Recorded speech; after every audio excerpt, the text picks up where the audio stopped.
Hello friends, आज हम देखेंगे रेलवे एग्जाम के बारे में।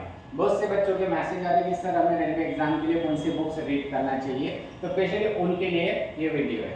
और कुछ हमारे टिप्स आपके एग्जाम के काम में आएंगे, स्पेशली रेलवे एग्जाम के।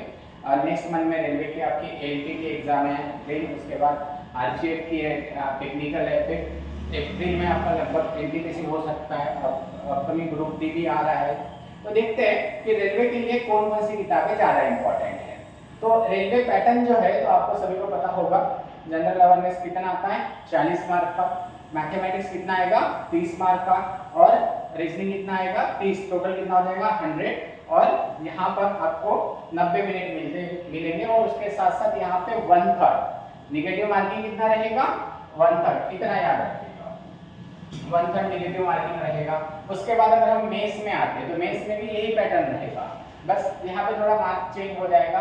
जीके कितना है 50 मार्क का, मैथ्स कितना है 35 मार्क्स का, रीजनिंग कितना है 35 मार्क्स का, टोटल कितना है 120 का। और आपको कितना समय मिलेगा 90 मिनट, और ये 130 यहाँ पर कट ऑफ रहेगा, सॉरी निगेटिव मार्किंग रहेगी। तो यहाँ पे हम देखते हैं कि कौन कौन सी बुक्स रीड करना चाहिए।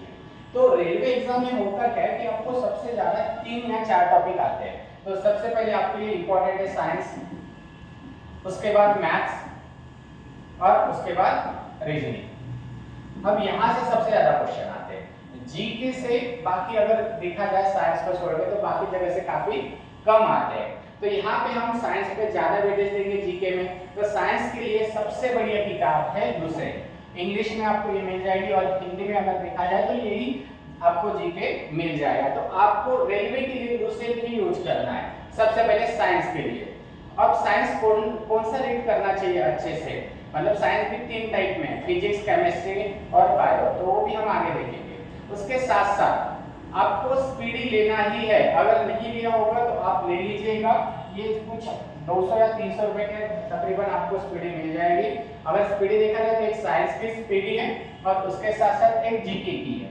अब ये स्पीडी का काम क्या है, तो स्पीडी हमें ये बताएगी कि अब तक आए हुए क्वेश्चन के बारे में, तो इसलिए आपको स्पीडी लेना है। और रेलवे वाला हर स्टूडेंट स्पीडी लेता ही है।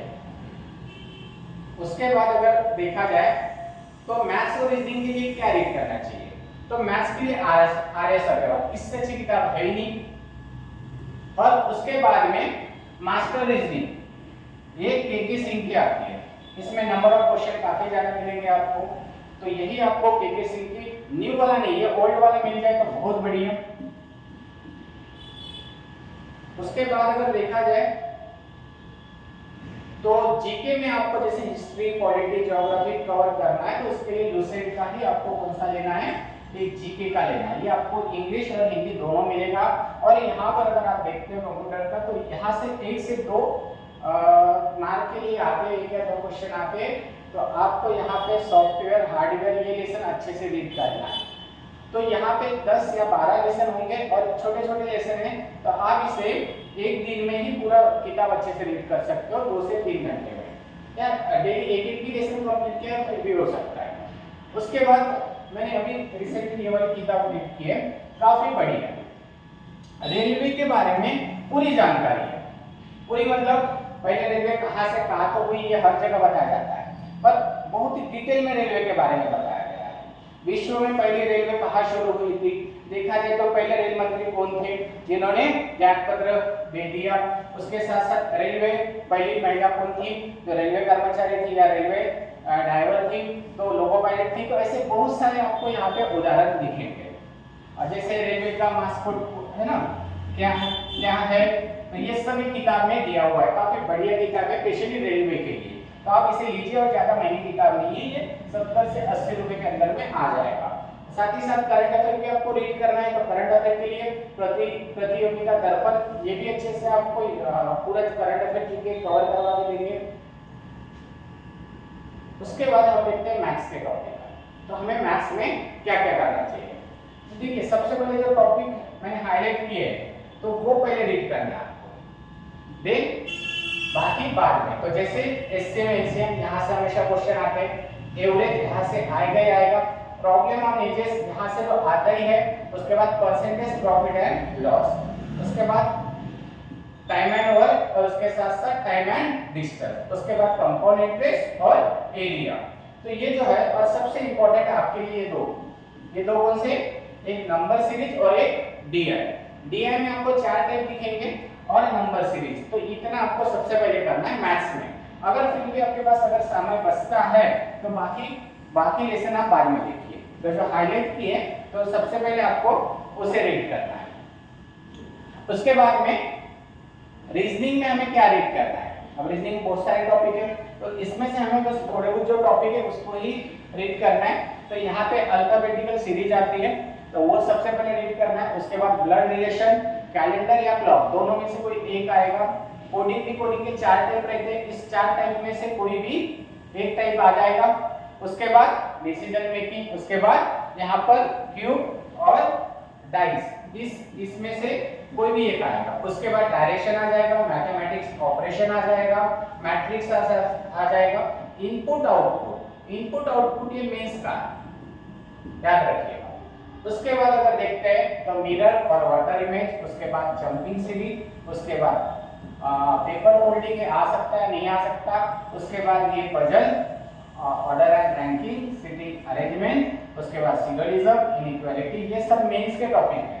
और ये इनपुट आउटपुट मतलब प्री में भी आएंगे और साथ ही साथ आपको मेंस में भी आएंगे। उसके बाद साइंस देखिए। साइंस जो है ये 3 पार्ट में बटा हुआ है, आपको पता है, बायो, केमिस्ट्री और फिजिक्स। तो सबसे ज्यादा हमें रीड करना है फिजिक्स, क्योंकि यही सबसे ज्यादा, यही से क्वेश्चन आएंगे सबसे ज्यादा, याद रखिए। तो इसे अच्छे से रिवीजन करके रख दीजिए दूसरे में से। और दूसरा कौन सा है, केमिस्ट्री। और बाद में बहुत कम क्वेश्चन आते हैं बायो से, तो फिर आपको बायो रीड करना है। तो पहले तो ये फिजिक्स अच्छे से बना लीजिए आप। उसके बाद आपको कुछ जीके देखना है रेलवे का, तो कुछ इंपॉर्टेंट टॉपिक मैंने निकाल के रखे, तो आपको एक इंपॉर्टेंट टॉपिक पहले कवर करना है। डेट पे आपके पास समय बचता है तो आप बाकी भी आप रीड कर सकते हो। तो सबसे पहले आर्टिकल्स ये जो है यहाँ, ये आपको अच्छे से याद रखना है, फंडामेंटल राइट्स हो गया ना।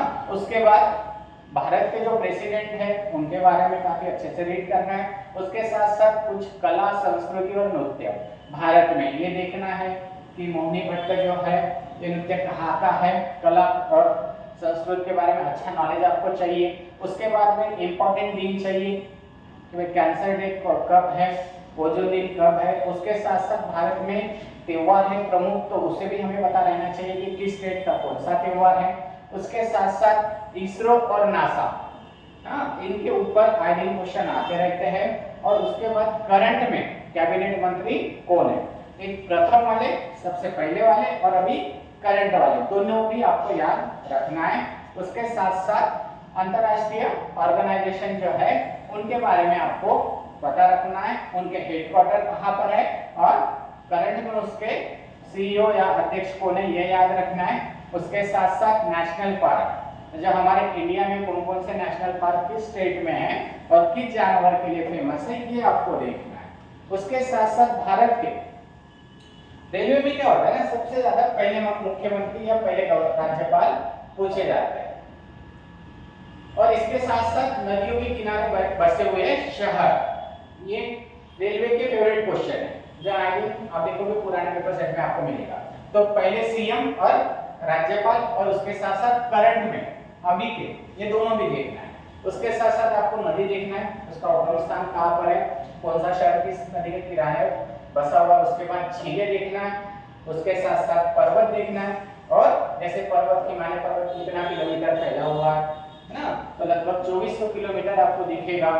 सह्याद्री पर्वत कितना फैला हुआ है, 1600 किलोमीटर, तो ये आपको सब पता रहना चाहिए। उसके बाद जनगणना, तो आपको पता होगा कि भारत में सबसे ज्यादा है ना डेंसिटी के हिसाब से बिहार आपको दिखेगा।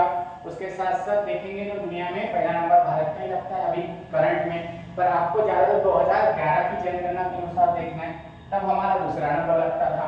उसके बाद एजुकेशन दर देखना है कि भारत में एजुकेशन दर कितना है, तो हमारा एजुकेशन दर कितना है फिलहाल में देखना है।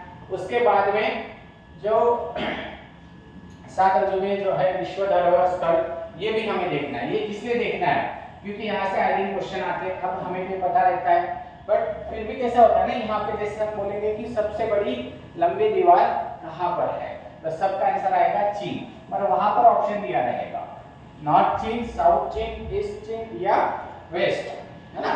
तो फिर दिक्कत हो जाएगा कि भाई चीन में है पर किस साइड में है पता नहीं रहेगा, इसलिए आपको अच्छे से रीड करना है। उसके बाद ही आपको नोबेल प्राइज के बारे में अच्छे से रीड करना है। उसके बाद में वीरता, खेल, नागरिक और फिल्म पुरस्कार, इस यहाँ से क्वेश्चन बनता ही है। उसके बाद करंट में महत्वपूर्ण किताबें, अभी जो करंट में कौन किसने लिखी है नई किताबें और चर्चित है, वो आपको ध्यान में रखना है। उसके साथ साथ भारत के जितने भी राज्य हैं और उनकी राजधानी और विश्व में जो इम्पोर्टेंट देश है कुछ, उनकी राजधानी कैपिटल आपको याद रखना है और साथ ही साथ उस देश की करेंसी भी आपको याद रखना है। उसके बाद खेल जगत, जैसे ओलंपिक वगैरह हो गया, रेस हो गया, तो ये आपको याद रखना है कि कहाँ का ओलंपिक हुआ है और कितने गोल्ड मेडल किस देश ने जीता है। तो इवन ओलंपिक ही नहीं तो जितने भी खेल है, हॉकी हो गया, हॉकी का अभी फिलहाल में कप्तान कौन है, कोच कौन है, ये आपको याद रखना पड़ेगा। जैसे भारत का हॉकी है, पाकिस्तान का भी हॉकी है। उसके बाद पंचवार्षिक योजना, तो आपको ये भी रखना है कि गरीबी हटाओ, ये पंचवार्षिक योजना कब शुरू हुई थी, परिवार नियोजन योजना ये कब शुरू हुई थी, तो ये इकोनॉमिक्स के ऊपर है पंचवार्षिक योजना। अभी तक कितनी पंचवार्षिक योजना हुई है ये रखना है। और अभी तक हमने देखा है ज्यादा तो क्वेश्चन हिस्ट्री में, प्राचीन हिस्ट्री से ज्यादा क्वेश्चन आते हैं। और साथ ही साथ कुछ प्रमुख नियुक्तियां, जो प्रमुख नियुक्तियां मतलब देखा जाए कि फिलहाल में आरबीआई के गवर्नर की नियुक्ति किसकी हुई है, उसके साथ साथ जो सुप्रीम कोर्ट है वहां के मुख्य जज की नियुक्ति, तो ये हमें देखना है। उसके बाद जैसे भारत सरकार की कुछ योजनाएं हैं और कुछ योजनाएं देखा जाए तो प्रधानमंत्री जन धन योजना, ऐसे देखा जाएगा तो बहुत सारी इंपॉर्टेंट योजनाएं वो भी देखना है। और भारत में अंतरराष्ट्रीय हवाई अड्डे, जैसे दिल्ली का हवाई अड्डे का नाम इंदिरा गांधी जी है, उसके साथ ही साथ अगर देखा जाए तो मुंबई हवाई अड्डे का नाम क्या मिलेगा आपको, छत्रपति शिवाजी महाराज जी मिलेगा। उसके बाद में नागपुर के हवाई अड्डे का नाम क्या है, तो बाबा साहेब अम्बेडकर। पूना का क्या है, तो संभाजी महाराज। तो इस तरीके से आपको हवाई अड्डे भी याद रखना है। तो ये जो आपको जो टॉपिक है, तो ये आपके एग्जाम के लिए बहुत ज्यादा बेनिफिट देंगे। तो हमारे जो टॉपिक मैंने जिस तरीके से निकाले, तो आप सबसे पहले उस टॉपिक के ऊपर ध्यान दीजिए। जितने भी नए बच्चे हैं कि रेलवे की तैयारी कहाँ से शुरू करना है, तो मैंने उनके लिए स्पेशली वीडियो बनाया है। आप इसे ज़्यादा से ज़्यादा शेयर करिए, ज़्यादा से ज़्यादा इसे लाइक करिए। Thank you so much.